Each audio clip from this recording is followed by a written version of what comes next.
tous, c'est Geoffrey, j'espère que vous allez bien.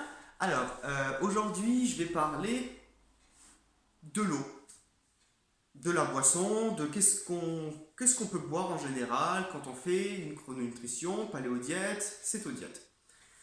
Donc, si vous me demandez, c'est pour ça que je ne vais pas trop m'étaler sur le sujet, si vous me demandez qu'est-ce qu'on peut boire, ma réponse elle va être très claire et très simple. De l'eau. De l'eau. Il y en a plein qui viennent chez moi. Ah, mais qu'est-ce que je peux boire? J'ai soif. De l'eau? De l'eau? Water? Vassa? De l'eau. Notre corps, il est fait à 75% d'eau. Vous n'allez pas boire autre chose que de l'eau. Parce que sinon, vous allez avoir des problèmes. Si vous buvez du soda, vous allez avoir des problèmes. Si vous buvez trop de café, vous allez avoir des problèmes. Même du thé, si vous buvez trop de thé, vous allez avoir des problème. Pourquoi? Parce que tout ce qui est boisson, donc du coup ce qu'on utilise, les boissons sont faites à partir du monde végétal, donc du coup le soda, du sucre, le thé c'est la plante du thé, le café, le grain de café, même le cacao, le cacaoyer, tout ça, ce sont des plantes. Plante égale toxine. À petite dose, mais toxine. Quand vous buvez votre café, la caféine est une toxine. Donc en fait, nous, en tant qu'être humain très intelligent, on se sert de la toxine pour avoir des effets psychotropes. C'est-à-dire quand vous buvez votre café le matin, vous buvez votre caféine, sinon vous ne vous réveillez pas. Votre corps, il a besoin en fait de ce poison parce que c'est l'addiction. C'est comme la cigarette, c'est comme l'alcool. Ce sont des poisons qui ont un effet psychotrope sur le corps et c'est pour ça que le cerveau en redemande, parce qu'après il prend l'habitude, ça rentre dans notre cycle. Donc du coup, café, je l'ai bien détaillé ça dans mon livre en plus, parce que je suis complètement contre toutes ces matières illicites d'origine végétale. Donc, café égale toxine. Les gens qui boivent trop de café, à un moment, ils ont des problèmes de reins, ou ils ont des problèmes de déshydratation, parce que la caféine, ça déshydrate. Je vous rappelle juste, à titre d'information, qu'une tasse de café espresso, ça contient 110 mg de caféine, et que la dose létale de caféine pour un être humain, c'est 14 grammes à peu près. Donc, ça veut dire qu'il faudrait boire 110 cafés, mais 110 cafés, c'est la dose mortelle. Ça veut dire qu'avant d'être mort, vous avez quand même d'autres effets. Ça veut dire que même si vous buvez votre café le matin, ça ne va pas être dangereux, mais il y a certaines personnes, j'en fais partie, qui boivent un café le matin, ils ne dorment pas la nuit. Pas avant 3-4 heures du matin.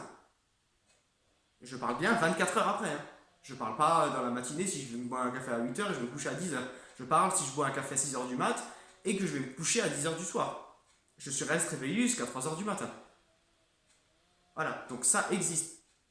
Ça s'appelle la sensibilité du son, du sang. Dans votre sang, vous avez une sensibilité. Ça veut dire que quand vous ne prenez pas un produit pendant longtemps, après vous le reprenez, vous avez les effets. Plus vous prenez, moins vous avez les effets. Je ferai une vidéo là-dessus et c'est très bien détaillé dans mon bouquin. En gros, le message c'est le végétal contient des toxines. Donc si vous vous amusez à boire des trucs qui contiennent énormément de végétaux, c'est-à-dire de sucre, d'alcool, de caféine, de théine même les merveilleux antioxydants, en fait on s'en fiche. On s'en fiche. Le corps humain est fait pour boire de l'eau. Voilà. Donc je ne vais pas faire une vidéo sur ce qu'il faut boire parce que ça me prendrait 2h30. Je vais simplement faire une vidéo de quand boire de l'eau. Voilà, parce que je pars du principe que nous buvons de l'eau. Bien sûr, vous pouvez boire de temps en temps un café, un thé, mais ce n'est pas le sujet. On va voir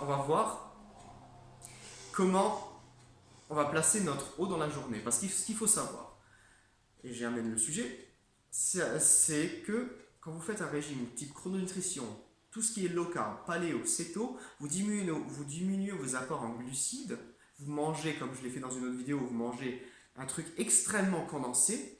Donc du coup, pour la constipation et la déshydratation, il va falloir penser à boire abondamment, mais pas n'importe quoi et pas n'importe comment. Normalement, il faut boire pendant le repas 2 à 3 verres d'eau pour bien humidifier ce qu'on mange. Faites attention de ne pas boire pendant que vous mâchez, parce que sinon, pendant que vous mâchez, la nourriture doit se mélanger à la salive pour pouvoir être mieux digérée. Voilà. Quand elle arrive dans l'estomac, il faut qu'elle soit mélangée avec les lipases et les protéases pour pouvoir être bien assimilée. Mais vous pouvez boire au début juste pas pendant chaque bouchée, mais vous devez boire pendant le repas pour bien humidifier et éviter même d'être constipé. J'avais fait une vidéo comme quoi il ne fallait pas augmenter les végétaux parce que manger du gras saturé le matin et manger des graisses dans la journée, ça aidait le corps à évacuer le transit. C'est pas pour ça qu'il faut manger il faut manger sec. Il faut manger en buvant abondamment toute la journée. C'est-à-dire que pendant les repas, entre 2 à 3 verres d'eau, et entre les repas, boire si vous avez soif. Ne buvez pas si vous n'avez pas soif. Alors, je parle des gens qui sont déjà bien équilibrés et qui ont déjà soif normalement. Parce que si vous n'avez pas soif, c'est que vous avez peut-être un autre problème. Pareil, si vous avez soif abondamment, trop soif, c'est que vous pouvez cacher un diabète.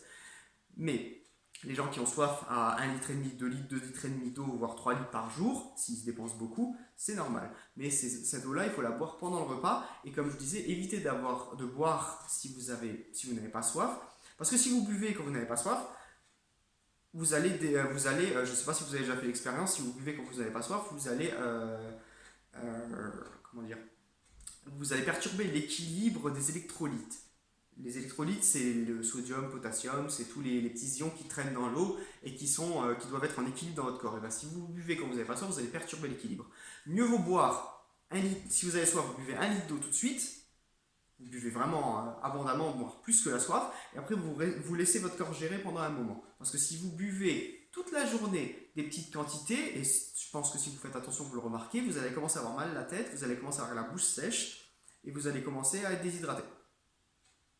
Voilà, donc la petite vidéo là, c'était juste pour vous dire de boire de l'eau, water, s'il vous plaît, et de quand la boire. Donc du coup, pendant les repas, 3 verres d'eau à chaque repas, entre les repas si vous avez soif, et je vais parler aussi de quelle eau boire, parce que ça aussi, il faut faire bien attention. Si vous buvez des eaux très salées, vous allez faire de la rétention d'eau, ou c'est peut-être bien pour cette raison que vous en faites. Si vous buvez des eaux pas trop salées, vous risquez d'avoir un manque de minéraux. Donc les eaux que je vous conseille, c'est vous regardez derrière, je ne vais pas citer de marque, vous regardez derrière, il y en a une qui commence par un C, il y en a une qui commence par un S, il y en a une qui est gazeuse et qui commence par un S, je crois que c'est la seule, et les autres, il faut toujours faire attention à avoir de l'eau de source, voire des eaux pour bébé, des eaux qui sont bonnes pour bébé, parce que les ions, les électrolytes et les minéraux sont bien équilibrés toujours pour les eaux pour bébé, en général. Vous regardez derrière, il y a marqué résidus secs en milligrammes par litre. Et il faut que ce soit à peu près compris. Il y en a une, elle est à 32. Il faut que ce soit à peu près 300. Voilà, il ne faut pas qu'il y ait 1000, 2000, quelque chose. Voilà, dans les 300, c'est bien. Alors, en général, vous n'avez pas besoin de regarder si vous prenez de l'eau de source. Donc, l'eau de source qui commence par la même lettre que volcan, qui a une jolie étiquette verte, celle-là, elle est très bonne. Voilà, celle qui commence par un C aussi et qui fait penser à un cristal, elle est très bonne aussi. Voilà, au niveau des minéraux, je parle. Sinon, évitez à tout prix, il y a eu fut un temps une carafe qui a été inventée pour filtrer l'eau, qui commence par un B. Non, je ne citerai pas de marque. Cette carafe, le problème c'est qu'elle filtre tellement les minéraux qu'elle ne laisse plus rien dedans. Donc si vous buvez ça à long terme, vous risquez aussi d'avoir des soucis et des déséquilibres au niveau des minéraux. Voilà, donc elle est très bien si de temps en temps vous voulez faire un thé pour pas encrasser la bouilloire, mais les carafes filtrantes, c'est pas la bonne idée. Voilà, donc eau de source, bien sûr, on évite le plastique, et des fois on n'a pas le choix, je sais, mais je ne vais pas rentrer trop dans le détail. Voilà, donc j'espère que vous avez aimé la vidéo, j'espère que elle était un peu longue, hein, j'ai mis 8 minutes. Bon, alors, de l'eau, s'il vous plaît. Quand? Pendant les repas, abondamment, en dehors des repas, si vous avez soif, et les eaux, si possible, que je viens de citer. Voilà, pas d'autres, parce que sinon c'est trop minéralisé ou pas assez minéralisé. Voilà, donc si vous avez des commentaires à faire, je vous laisse faire, je répondrai. Si vous avez des commentaires plus longs à faire selon une pathologie ou quelque chose de très important, j'ai mon adresse email geoffrey.fadzi@laposte.net, toujours en dessous. En stage, je vous souhaite une bonne journée et à la prochaine.